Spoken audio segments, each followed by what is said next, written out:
Hi welcome to Edublitz learning.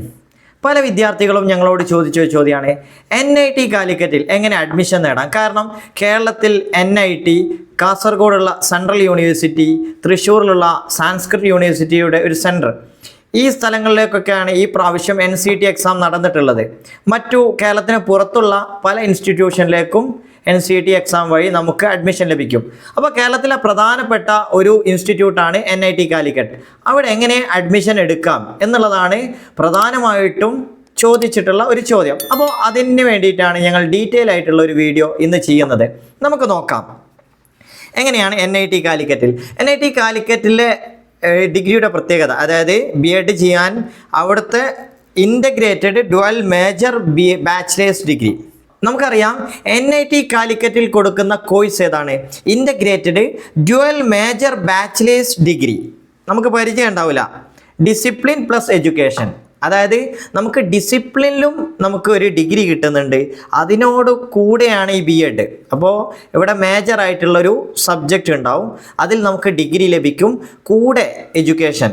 അപ്പോൾ നിങ്ങൾ ഈ ഡിഗ്രി കഴിയുന്നതോടുകൂടി ഒരു BEdകാരന് ചെയ്യാൻ പറ്റുന്ന നല്ല ഒരു ടീച്ചിങ് പ്രൊഫഷനും കൂടി നിങ്ങൾക്ക് ലഭിക്കും. ഇതാണ് ഇതിൻ്റെ ഒരു പ്രത്യേകത. ഇത് എത്ര ഇയേഴ്സാണ്? 4 ഇയേഴ്സാണ്, 4 വർഷം. നമുക്കറിയാം ഒരു ഡിഗ്രി എടുക്കുകയാണെങ്കിൽ 3 വർഷം മതി. അതാണ് NEP 2020യുടെ പ്രത്യേകത. നമുക്കറിയാം ഒരു വർഷമാണെങ്കിൽ ഒരു സർട്ടിഫിക്കറ്റ് ലഭിക്കും, ഒരു സർട്ടിഫിക്കേഷൻ പ്രോഗ്രാം പോലെ ആയിരിക്കും. 2 ഇയറാണ് നിങ്ങൾ അവിടെ കംപ്ലീറ്റ് ചെയ്യുന്നെങ്കിൽ നിങ്ങൾക്കൊരു ഡിപ്ലോമ സർട്ടിഫിക്കറ്റ് ആണ് ലഭിക്കുന്നത്. 3 ഇയേഴ്സ് ആകുമ്പോൾ നിങ്ങൾക്കൊരു ഡിഗ്രി സർട്ടിഫിക്കറ്റ്, ഒരു ബാച്ചിലേഴ്സ് ഡിഗ്രി സർട്ടിഫിക്കറ്റ് നിങ്ങൾക്ക് ലഭിക്കും.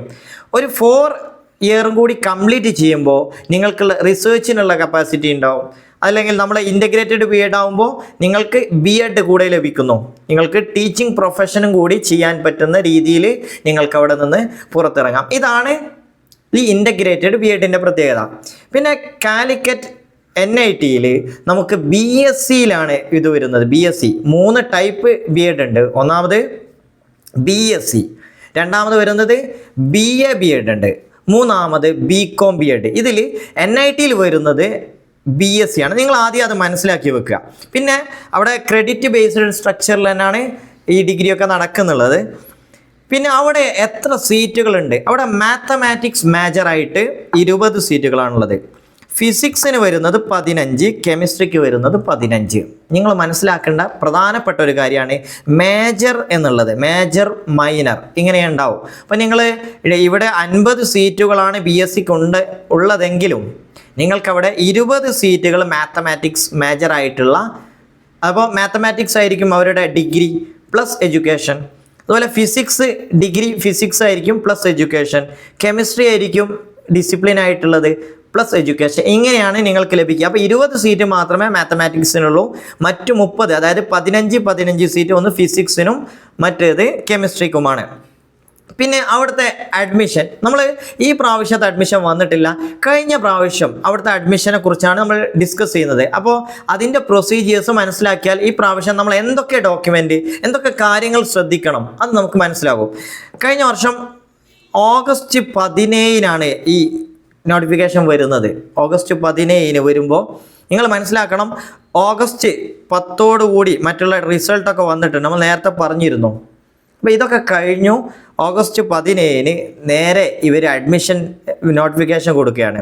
അപ്പോൾ നിങ്ങൾ നോക്കൂ, counselling grounds for admission to BSc BEd secondary level applications are invited for counselling ground for admission to 4-year integrated teacher education programme ITEP, BSc BEd degree course at NIT Calicut തുടങ്ങി. അത് കഴിഞ്ഞ വർഷത്തേതാണ്.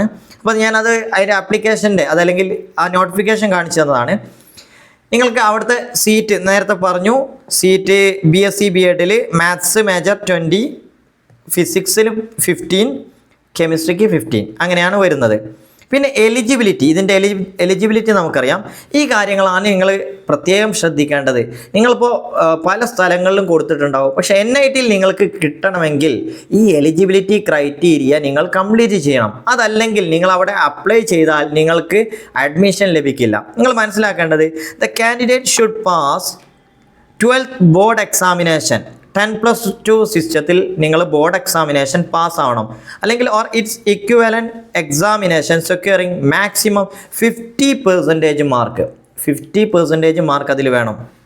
പിന്നെ next നിങ്ങൾക്ക് വേണ്ട eligibility four particular major. നിങ്ങളവിടെ 3 major subject ഉണ്ട്. Physics ഉണ്ട്, chemistry ഉണ്ട്, മാത്തമാറ്റിക്സ്. അപ്പോൾ ഇതിൽ ഏതാണ് നിങ്ങൾ സെലക്ട് ചെയ്യുന്നത് എന്ന് മനസ്സിലാക്കാൻ അവിടെ മാൻഡേറ്ററി ആയിട്ടുള്ളൊരു കാര്യം എന്ന് വെച്ചാൽ the candidate should have studied that particular subject in the class 12th, അതായത് 12ാം ക്ലാസ്സിൽ നിങ്ങളുടെ +2 എക്സാമിന് നിങ്ങൾ ആ സബ്ജക്റ്റ് തീർച്ചയായും പഠിച്ചിരിക്കുക. അതായത് +2-ന് ഫിസിക്സ് പഠിച്ച ഒരാൾക്ക് നിങ്ങൾക്ക് ഈ B.Ed എന്തെടുക്കാൻ പറ്റുള്ളൂ? ഫിസിക്സ് മേജറായിട്ട് എടുക്കാൻ പറ്റുള്ളൂ. Or it's equivalent and should have opted it as one of the domain specific subject in NCET 2024 examination. ഇപ്പോൾ 2025 ആണെങ്കിൽ അവിടെ നിങ്ങൾ എന്ത് ചെയ്യണം? NCET എക്സാമിന് ഡൊമൈൻ 3 സബ്ജക്റ്റ് നിങ്ങൾ സെലക്ട് ചെയ്തിട്ടില്ലേ, അതിലൊരു ഡൊമൈൻ സബ്ജക്റ്റ് അതായിരിക്കണം. ക്ലിയർ അല്ലേ? പിന്നെ in order to become eligible for example കൊടുത്തതാ ഫോർ എ മാത്തമാറ്റിക്സ് മേജർ, നമുക്കറിയാം 20 സീറ്റുകളുണ്ട്. അത് എടുക്കണമെങ്കിൽ the candidate should have completed class 12 or its equivalent with mathematics as one of the subject and should have written mathematics paper in NCET exam. അപ്പോൾ എന്ത് ചെയ്യണം? +2 level mathematics എടുക്കണം, NCET എക്സാമിന് domain ആയിട്ട് ആ സബ്ജക്റ്റ് എഴുതണം. ഇതാണ് എലിജിബിലിറ്റി പറയുന്നത്. മൂന്നാമത് the candidate should have A valid score card of NCET 2024-25 ആണെങ്കിൽ അവർക്ക് എന്താണ് NCET-യിൽ ഒരു സ്കോർ കാർഡ് വേണം. അതായത് നിങ്ങളുടെ സ്കോർ കാർഡ് നിങ്ങളുടെ റിസൾട്ടിൻ്റെ കൂടെ വരും. അപ്പോൾ നിങ്ങൾ ആ വാലിഡ് ആയിട്ടുള്ള ഒരു സ്കോർ കാർഡ് വേണ്ടി വരും. നമ്മൾ നേരത്തെ വീഡിയോയിൽ അത് പറഞ്ഞിട്ടുണ്ട്, നിങ്ങൾക്ക് ഇവിടെ അത് ക്ലിക്ക് ചെയ്താൽ കാണാവുന്നതാണ്. ഇനി നമുക്ക് ഇതിൻ്റെ പ്രൊസീജിയേഴ്സ് ഒന്ന് നോക്കാം. നമുക്കറിയാം ഇതിൻ്റെ ഷെഡ്യൂളുകളൊക്കെ ഇതിൻ്റെ വെബ്സൈറ്റിൽ ആ സമയത്ത് അവൈലബിൾ ആവും. കഴിഞ്ഞ വർഷം ഏകദേശം 20/8/2024 എന്ത് വരുന്നത് ഈ പോർട്ടൽ ഓപ്പൺ ചെയ്യുന്നത്. അപ്പോൾ നമുക്ക് അപ്ലൈ ചെയ്യാമായിരുന്നു. NITയുടെ വെബ്സൈറ്റിൽ നമുക്ക് അവിടെ B.Edന് വേണ്ടി അപ്ലൈ ചെയ്യാനുള്ള അവസരം ഉണ്ടായിട്ടുണ്ടായിരുന്നു. പക്ഷേ ഇത് അവസാനിക്കുന്നത് 27-ാം തീയതി. നിങ്ങൾ മനസ്സിലാക്കേണ്ടത് ഒരാഴ്ച സമയം മാത്രമേ ഉണ്ടാവൂ. അപ്പോൾ നിങ്ങൾ ഈ ഡോക്യുമെൻസുകളൊക്കെ നേരത്തെ തന്നെ ശരിയാക്കി വെക്കുക. കാരണം ഇത് അവൈലബിൾ ആയിട്ട്, അതായത് ഓപ്പണിംഗ് നടന്ന് പിന്നീട് ഈ ഡോക്യുമെൻറ്റുകളൊക്കെ നിങ്ങൾ ചെക്ക് ചെയ്ത് അതൊക്കെ ഉണ്ടാക്കിയെടുക്കാൻ സമയമെടുക്കും. അപ്പോൾ ആ ഒരു റഷ്നെസ് ഒഴിവാക്കാൻ വേണ്ടി നേരത്തെ തന്നെ ഇത് തയ്യാറാക്കി വെക്കാം. പിന്നീട് 30-ാം തീയതി നിങ്ങൾ നോക്കൂ, display of list of selected candidates in round 1. Round 1-ൽ സെലക്ട് ചെയ്യപ്പെടുന്ന കാൻഡിഡേറ്റ്സിൻ്റെ ലിസ്റ്റ് വെറും 3 ദിവസങ്ങൾക്കുള്ളിൽ, അതായത് 27 മുതൽ 30 വരെ എന്ന 3 ദിവസം, ഈ 3 ദിവസത്തിനുള്ളിൽ അവർ ഡിസ്പ്ലേ ചെയ്യുന്നു. അപ്പോൾ നിങ്ങൾ ആലോചിച്ച് നോക്ക്, കൃത്യമായിട്ട് നടക്കുന്നുണ്ട്. പിന്നെ acceptance of allotted seat by online institute fee remittance, അതാണ് നിങ്ങൾ ശ്രദ്ധിക്കേണ്ടത്. അതായത് നിങ്ങൾക്ക് ഒരു സീറ്റ് അവിടെ അലോട്ട് ചെയ്തിട്ടുണ്ടെങ്കിൽ അത് ആക്സെപ്റ്റ് ചെയ്യുന്നത് നിങ്ങൾ എങ്ങനെയാണ്? ഫീ റെമിറ്റൻസ്, ഫ്രീ റെമിറ്റ് ചെയ്യണം. അത് നോക്കൂ, അതിൻ്റെ ഡേറ്റ് നോക്കൂ, 30/8/2024 10 AM to 3/9/2024. അതായത് 30 അടുത്ത മാസം 30 കഴിഞ്ഞു. പിന്നെ 3-4 ദിവസത്തിനുള്ളിൽ നിങ്ങൾ എന്ത് ചെയ്യണം? ഫീ കൊടുത്തിട്ട് അവിടെ സീറ്റ് ബുക്ക് ചെയ്യണം. അപ്പോൾ അങ്ങനെയാണ് നിങ്ങൾക്ക് അവിടെ സീറ്റ് ഉറപ്പിക്കാൻ പറ്റും.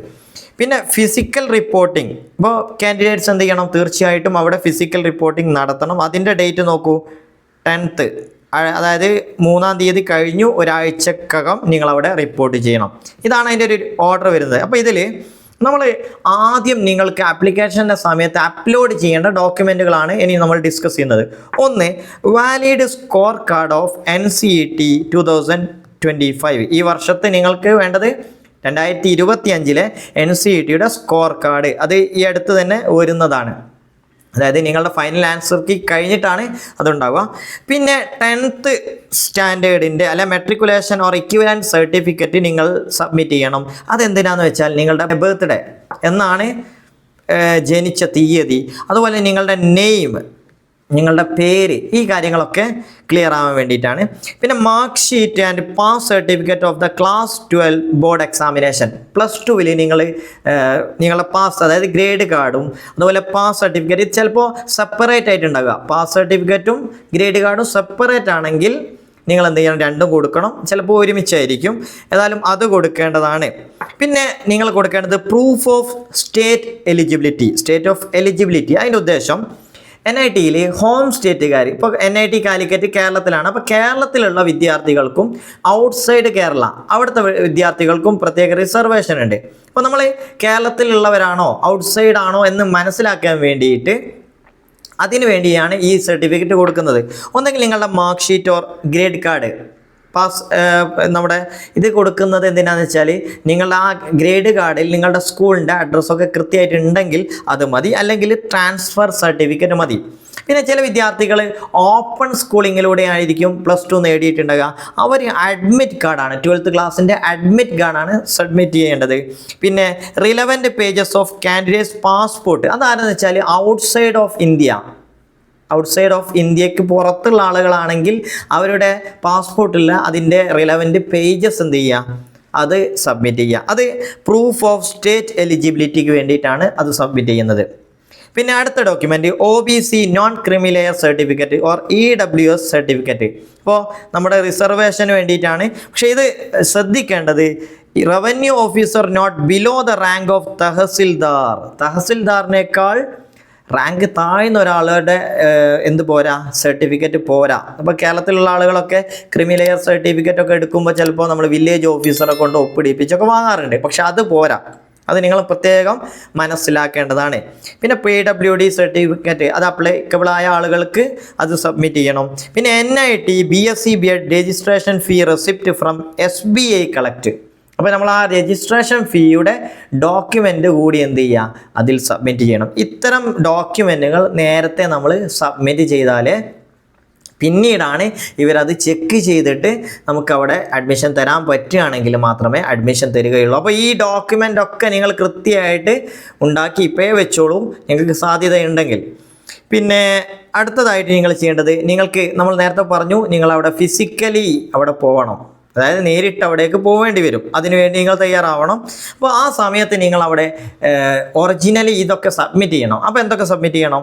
OBC non creamy layer certificate, നമ്മൾ നേരത്തെ എടുത്തത് സ്കോർ കാർഡ് ഓഫ് NCET 2025, അതായത് ഈ വർഷമാണെങ്കിൽ അതിൻ്റെ സ്കോർ കാർഡ് നിങ്ങൾ എന്ത് ചെയ്യുക, സെൽഫ് അറ്റസ്റ്റഡ് പ്രിൻ്റ് ഔട്ട് എടുത്തു കൊടുക്കണം. പിന്നെ ക്ലാസ് 10th ഹൈസ്കൂളിൻ്റെ ബോർഡ് സർട്ടിഫിക്കറ്റ്, ഇൻകം സർട്ടിഫിക്കറ്റ് ശ്രദ്ധിക്കണം. നിങ്ങളുടെ ഇൻകം സർട്ടിഫിക്കറ്റ് നിങ്ങൾ നോട്ടിഫിക്കേഷനിൽ പ്രത്യേകം പറഞ്ഞിട്ടുണ്ടാവും. അതായത് നിങ്ങളുടെ ഇൻകം സർട്ടിഫിക്കറ്റ് 1 lakh വരെയാണെങ്കിൽ നിങ്ങളുടെ ട്യൂഷൻ ഫീ വ്യത്യാസമായിരിക്കും. 1 lakhൻ്റെയും 5 lakhൻ്റെയും ഇടയിലാണെങ്കിൽ tuition fee വ്യത്യാസമായിരിക്കും. 5 lakhനേക്കാൾ കൂടുതലാണെങ്കിൽ. അപ്പോൾ ഇതിൽ എന്ത് ചെയ്യേണ്ടി വരും? ഇതിന് ആദ്യത്തെ മൂന്നാമത് പറഞ്ഞ ആളുകൾക്ക് വേണ്ടി വരില്ല, ആദ്യം പറഞ്ഞ ആളുകൾക്കൊക്കെ ഈ സർട്ടിഫിക്കറ്റ് എടുക്കേണ്ടി വരും. അപ്പോൾ അത് പ്രത്യേകം ശ്രദ്ധിക്കുക കേട്ടോ. പിന്നെ mark sheet and pass certificate, relevant pages of passport of candidates, ഇതൊക്കെ നമ്മൾ നേരത്തെ പറഞ്ഞു. ഇത് ആവശ്യമുള്ള ആളുകൾക്കാണ് ഇത് ഓരോന്നും സബ്മിറ്റ് ചെയ്യേണ്ടത്. പിന്നെ school leaving or transfer certificate from the institution last attend, അതായത് ലാസ്റ്റ് അറ്റൻഡ് ചെയ്ത സ്കൂളിൻ്റെ TC കൊടുക്കണം. പിന്നെ ക്യാരക്ടർ കോണ്ടക്ട് സർട്ടിഫിക്കറ്റ് കൊടുക്കേണ്ടതാണ്. പിന്നെ JN EWS സർട്ടിഫിക്കറ്റ് കൊടുക്കണം. പിന്നെ OBC non creamy layer certificate, community certificate, medical certificate, പിന്നെ passbook of saving account, anti റാങ്കിങ് ഡിക്ലറേഷൻ. അപ്പോൾ പാരൻസിനും ചില കാര്യങ്ങൾ കൊടുക്കേണ്ടതുണ്ട് കേട്ടോ, ശ്രദ്ധിക്കണം. അതായത് ചിലത് കുട്ടികളും പാരൻസും ഒപ്പിട്ടിട്ട് കൊടുക്കേണ്ട ചില ഡിക്ലറേഷൻസ് ഉണ്ട്. അപ്പോൾ ആ ഡിക്ലറേഷൻസ് ഒക്കെ പ്രത്യേകം ശ്രദ്ധിക്കുക. നിങ്ങൾ ഒറ്റയ്ക്ക് പോയാലും നടക്കില്ല, ചില കാര്യങ്ങളൊക്കെ പാരൻസിൻ്റെ ഡിക്ലറേഷൻ കൂടി കൊടുക്കാനുണ്ട്. Code of conduct, then declaration against sexual harassment, declaration by candidate with respect to IT usage. അതായത് നിങ്ങൾ ആ സ്ഥാപനത്തിൻ്റെ IT അവിടുത്തെ വൈഫൈ ഒക്കെ യൂസ് ചെയ്യുമ്പോൾ അതുമായി ബന്ധപ്പെട്ട റെസ്പോൺസിബിലിറ്റി ഒക്കെ ഉണ്ടാവും. അപ്പോൾ ഇതുമായി ബന്ധപ്പെട്ട ഡിക്ലറേഷൻസ് ഒക്കെ നിങ്ങൾ എന്ത് ചെയ്യണം, സബ്മിറ്റ് ചെയ്യേണ്ടി വരും. അപ്പോൾ ഞാൻ പ്രധാനമായിട്ട് കഴിഞ്ഞ വർഷത്തെ ഒരു ഫീസ് സ്ട്രക്ചർ പറഞ്ഞുതരാം. നോക്കൂ, for all general OBC and general EWS candidates having annual family income, അതിൽ ഓരോരുത്തരും നോക്കൂ, എബോവ് 5 lakhs ആണെങ്കിൽ total institution fee for first semester ഇവിടെ കൊടുത്തിട്ടുണ്ട്. ഇനി between 1 lakh and up to the including 5 lakh ആണെങ്കിൽ അവിടെ ഇത് വേറെ കൊടുത്തിട്ടുണ്ട്. പിന്നെ ബിലോ 1 lakh ആണെങ്കിൽ അവിടെയും കൊടുത്തിട്ടുണ്ട്. ഇവിടെ നോക്കൂ, ഈ എബോവ് 5 lakh ആണെങ്കിൽ അവർക്ക് എന്ത് വേണ്ട, ഈ ഇൻകം സർട്ടിഫിക്കറ്റ് വേണ്ട. കാരണം ഓൾറെഡി ഈ ഫീ അടയ്ക്കേണ്ടി വരും.